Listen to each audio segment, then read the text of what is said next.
bones, walking the streets of a place I call home. Along the Merrimack River, wind making me shiver, sending a chill up my spine. But welcome to Thinking Out Loud for Television. This is LTC, Lowell Telecommunications Corporation. I'm your host, David Tierney. The mouth of the Merrimack, the leather neck with the leather lungs. We are also at WUML Lowell, the University of Massachusetts Lowell, 5 days a week, Monday through Friday, 9 to noon. We are in English from 9 until 11 and in another language from 11 to noon.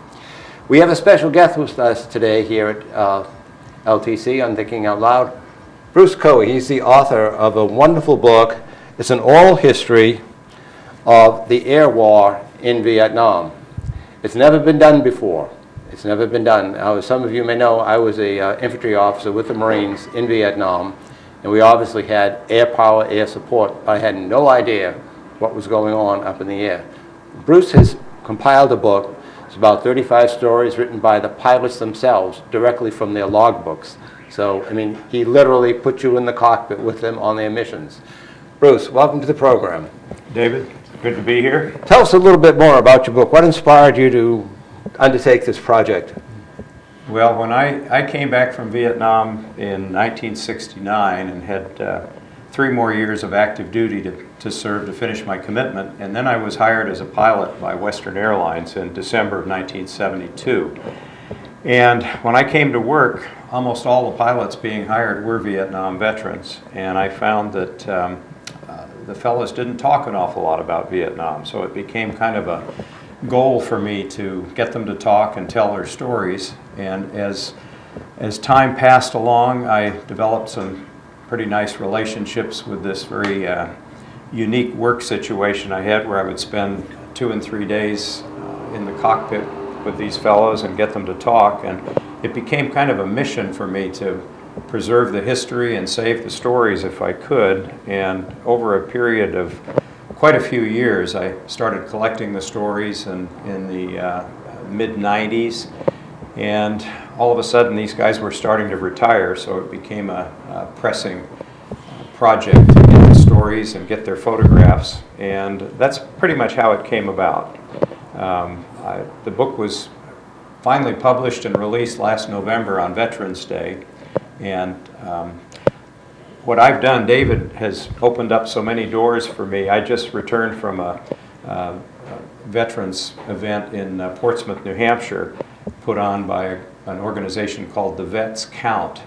And their guest speaker was Jim Webb, who's a pretty famous, not only Vietnam Marine veteran, highly decorated, but he was also at one point Secretary of the Navy and also a senator from Virginia. And he wrote a book, which is a Pulitzer Prize winning book about Vietnam. He wrote in 1978. And I thought, what better gift for David than to get a copy of this book and to get Jim Webb to sign it. So I was able to get him to sign it, and I'm going to give it to David right now, but I want to read the dedication in the book. It's very special, and this is considered one of the classic Vietnam novels. The dedication in the book, which is printed in the book, is for the 100,000 Marines who became casualties in Vietnam and for the others who became casualties upon their return. And then Jim Webb wrote for David, and for David Tierney, with thanks for your service to our country, Semper Fi, Jim Webb. And I would like to present that to you as a little token of thanks for all the doors you've opened for me and the people you've introduced me to back here in New England that have made been very special for me. Well, thank you. Thank you very much, Bruce. This is a treasure. Bruce, tell us a little bit more about your book, Vietnam to Western Airlines, entitled because most of the pilots, as Bruce had mentioned, came out of the service, all 4 branches of the service, and all 4 branches are represented in the stories that are told here, went to work for Western Airlines. And tell us a little bit about your being able to talk to them as none of the rest of us could talk to them. Well, it's interesting. I've had several of the fellows tell me that it's not that they don't like to talk about Vietnam, but it's just that they find it difficult to talk to someone who didn't have a common experience or a bond with the military and with Vietnam. And I think a lot of them, as I've found since the book's been published, never even talked to their families. And the book has opened doors and became a vehicle for a lot of these guys to tell their stories for the first time, which is very special. And I think my initial goal for the book was just to pay tribute to these guys and preserve some of the history, but it's turned out to be pretty incredible in terms of what it's done for a lot of these fellows and for their families. So for that, I've just been really grateful. And I didn't, at the time I was putting the book together, I had no idea that it would become what it has become. So It has grown, huh? yeah, it really has. This is a beautiful book. It's a beautifully written book. It's beautifully put together. It's a large type. It's easy to read, and it's illustrated with a lot of pictures. Some of them are in black and white, a lot of them in color. And as I say, each story in the book is between 6 and 10 pages long. And it's a very exciting read. And as I was reading through it, I couldn't wait.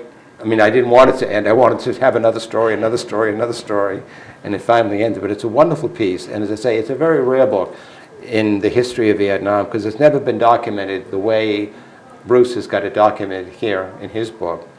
Now, we should mention, if anyone is interested, this book is available. It's available through, how's it available? Well, we have a website, which is just the title of the book, VietnamToWesternAirlines.com. And that website has a lot of background about the book. It has some excerpts from 7 or 8 of the stories. It has some of the photographs. And then, of course, it has a place where you can order the book. Now, this book that's in color, with the color photos, is only available through the website. So there's another version which is black and white, which is available on some of the websites like Amazon.com and Barnes & Noble. But this particular book, which is really, we call it the collector's edition, because it has the pictures in color and it's got an upgraded type of paper. It really is, it's kind of like a yearbook, and it was, for these guys, it's something that they can pass on to their kids and their grandchildren, and it's something very special. So that's the way we tried to do it, and I'm really proud of the way it came out. And Bruce, let me ask you this question. You've written about all these pilots flew all these different aircrafts with the 4 different services throughout the Vietnam War. Right. Have many of them read the book and found out other things and made other connections with other pilots in that period? Well, the most interesting thing is, since most of these fellows knew each other, we all worked for Western Airlines, and then Delta bought Western Airlines in 1986, so we went on to work for Delta after that merger. But I've had several of the fellows tell me, you know, gee, I knew old Jim, and I had no idea that he'd done this or that, whatever the particular story was. And it's interesting. I've had people come up to me and say, do you have any idea why these guys talk to you? Because I've never heard these stories before, and I don't know what it was, whatever the right formula was, that the way I approached them or whatever, but it was a very involved trust, it involved a lot of things, and and to get them to write their stories was really quite an accomplishment. It didn't happen overnight. How long have you been working on this project? I really started getting serious about collecting the stories back close to 20 years ago, in the mid 90s, and then, as I said, these fellows were retiring, and then I retired in 2004, and I had a little bit of a break where things kind of stagnated for a while, and then I got going again, and I finally got it finished, and I was tracking these guys down and traveling around trying to complete the stories and get them to come up with their photographs so I could finish things, and we pretty well got it finished the spring of last year. So it took quite a bit of legwork on your part. It did. It took a lot of, in some cases it took a bit of coercion, didn't it, from some of these guys? Well, yeah, there were a couple who really just would say, you know, I really didn't do anything worth writing about, and I just can't think of anything. So I would say, well, why don't we sit down and we'll talk about it, and you just talk to me and I'll take notes, and then we'll see what we have. And as they got started talking, things came up, and they said, well, I suppose I could elaborate on that story or this or whatever. And it was a very interesting experience, because this is a very, very private group of guys, and like I said, it was a major accomplishment to get all of this information. So, and they're all very happy with it now. Everybody who's written their story has told me over and over how pleased they are to be in the book, and that they have it now for their kids. That's wonderful. That's a wonderful accomplishment. Well, it's a great read. It's a great read. If any of you are interested in it, there are various ways you can get a hold of it. The easiest way is to Google the title, Vietnam to Western Airlines. You can look it up, get a copy of it. You can get a copy of it through Amazon, or you can get the deluxe version directly from the website. Oh, from the website. Okay, the website itself. And if you're just tuning in, you're listening or watching Thinking Out Loud at Lowell Telecommunications Corporation, and our guest today is Bruce Cowee. He's the author of Vietnam to Western Airlines, a wonderful compilation, an oral history of the air war in Vietnam. Now, as I say, I was on the ground. I was a grunt, so I had no idea what was going on up there, and I'm absolutely fascinated by the degree of coordination and orchestration. It was like an orchestration to go in and do a raid, and there had to be a fueling what do you call it, tanker? Refueling tankers. Tanker up in the air, available all the time. And the terminology that's used in it is the terminology of the pilots themselves, and even to me, some of it was a little bit foreign. There's a term called bingo, and I said, what is bingo? And bingo is? Well, bingo is a fuel level that when they go out on a mission, they know when they hit bingo fuel, it's time to head back to base, because it gives them enough fuel to make it back. And depending on what kind of a mission it was, if it was bombing or when they were flying over the north, when they were involved in flying what they called MiG cap, where there were fighter airplanes that were flying above the bombers to protect them from the North Vietnamese MiGs that would come up after them. If they got involved in where they used a lot of fuel in some sort of an air battle, then they would hit their bingo fuel quite a bit sooner. So they had to be constantly monitoring their fuel levels and the job that they had. It was a lot involved. It was quite something. The picture on the dust jacket is interesting, because that is a refueling of a rescue helicopter. It might be a little difficult to see, but this is a C-130 search and rescue airplane. And at some point in about 1967, these helicopters didn't have the range to go up into northern Laos and into North Vietnam to pick up pilots who'd been shot down. So they developed this in-flight refueling capability, and this is the first in-flight refueling of which is called an HH-3, a Jolly Green Giant rescue helicopter. And the fellow flying this C-130 has his story in the book, and that's his personal photograph. I mean, everything in here is right from these guys, and most of these pictures have not been seen before, so it's pretty interesting, and his story is amazing. It's all about rescue missions and flying that unarmed airplane up into northern Laos. And in addition to refueling tankers, you always have a rescue aircraft around available that they could call upon if they got in trouble. Exactly. These guys were what they called the SAR, search and rescue, and the pilot flying that airplane was the search and rescue commander, and he had the rescue helicopters and also some propeller-driven fighter planes that would escort them along the way if they had to go up into northern Laos or into North Vietnam. So it was quite an operation. So you had all these different things working together, the bombers and their refueling at a different place with a different type of airplane. So very... Now, the success rate of rescue missions was very, very high. As a percentage, roughly, what was it? You know, I don't really know the figure, and I don't know that it was how high it was, but they threw their heart into it. A lot of times the rescues had to be called off because of when it was getting dark, and they couldn't operate after dark. So if they were getting up to an area where there was a pilot on the ground and they couldn't pick him up before dark, they'd have to try to come back the next morning. And a lot of times the guys had already been captured.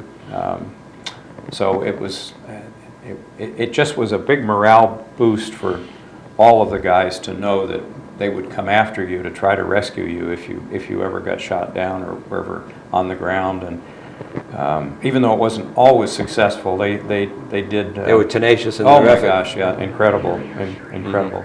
So We're talking with Bruce Cowee. He's the author of Vietnam to Western Airlines. It's an oral history of the air war in Vietnam, and you're watching Thinking Out Loud at Global Telecommunications Corporations. Thank you, Bruce, very much for coming on today. We really enjoyed having you. Any concluding remarks you want to make before we conclude here? well, I would just like to say briefly that about a week ago I received a YouTube video of a speech that was made at the Marines Memorial in San Francisco by a retired Marine Corps general.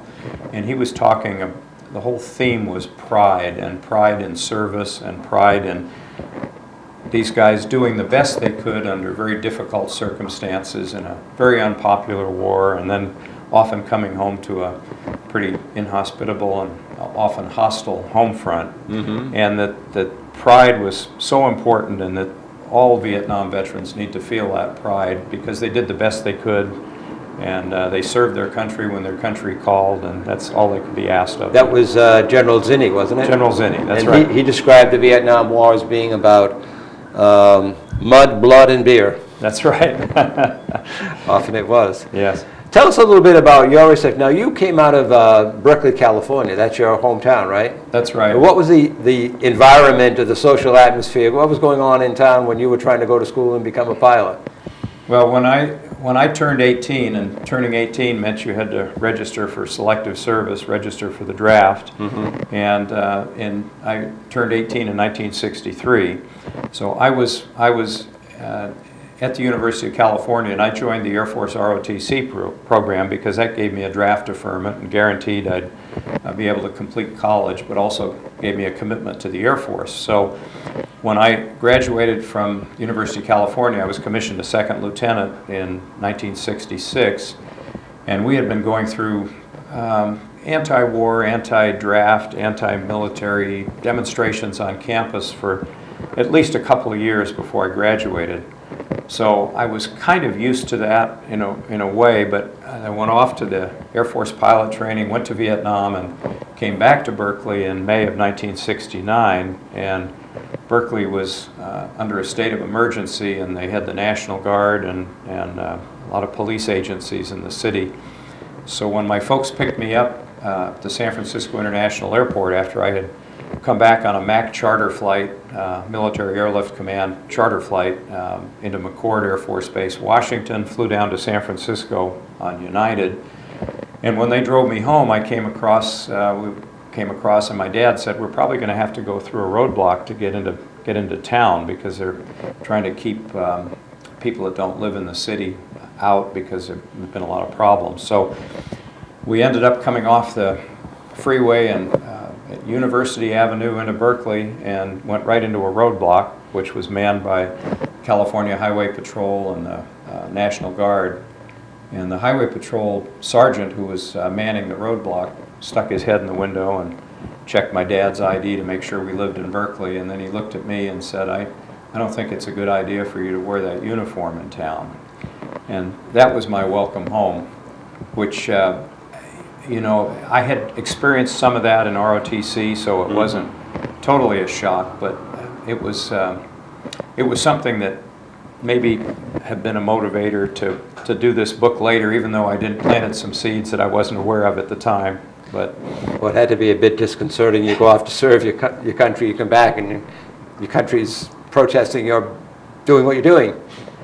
Well, it was a little disconcerting, but it was a turbulent time, and it was quite an experience. I've always felt sorry for the young draftees who came back because they would fly into a base like Travis, and then they'd put them on a bus, drive them down to the Oakland Army Terminal where they out-processed, and these guys were 19, 20 years old. They'd just been 2 years in the Army, and some of them 24 hours from being in combat, and all of a sudden they're at the Oakland Army Terminal out processing, and there were always demonstrators there throwing rotten fruit at the buses and harassing them while they came out the back door as civilians and waited for the bus to go to the airport to fly home. So it was, I think, very traumatic for a lot of those guys. It was as somebody said, well, it was really a sin that it was allowed to happen, but it did. So, Tell me, Bruce, do you miss flying at all? I've been retired for 10 years this month. I retired in end of May of '04. And I really don't, although if I had the opportunity, I'd probably enjoy flying again. But I retired about 3 years after 9/11, and 9/11 changed things so much at the job. And I was a commuter because I lived in the San Francisco Bay Area and I worked in Los Angeles, so I had to commute to work. And between the increased security and all the post 9/11 problems, it just became a big hassle getting to and from work, and it was kind of a relief to retire, quite honestly. But, well, what you've been able to do through your book and the stories is you've been able to reestablish a camaraderie among all your flying mates, a lot of them anyway. Well, I have, and I've got a project going right now that I've been traveling around getting each one of the fellows that wrote a story to sign his story in my book. And I've got, there's 36 Vietnam veterans in the book, and I've got 20 signatures, so I'm a little more than halfway through the list. But I've got a couple of trips coming up where I'm going to visit these guys, and they're all just couldn't be happier that the book is out and that I've received so much positive feedback from it. It's been very gratifying. So that's great. Well, Bruce, thank you again very much for coming on Thinking Out Loud today. We really enjoyed it. You made a wonderful contribution to history. It's an enjoyable read. And if you want to get a copy of the book, you can Google the title of the book, Vietnam to Western Airlines, and get your own personal copy. It's very enjoyable reading. Thank you very much, Bruce. Well, thank you, David, and thanks for your service. Thank you, too. Thank you.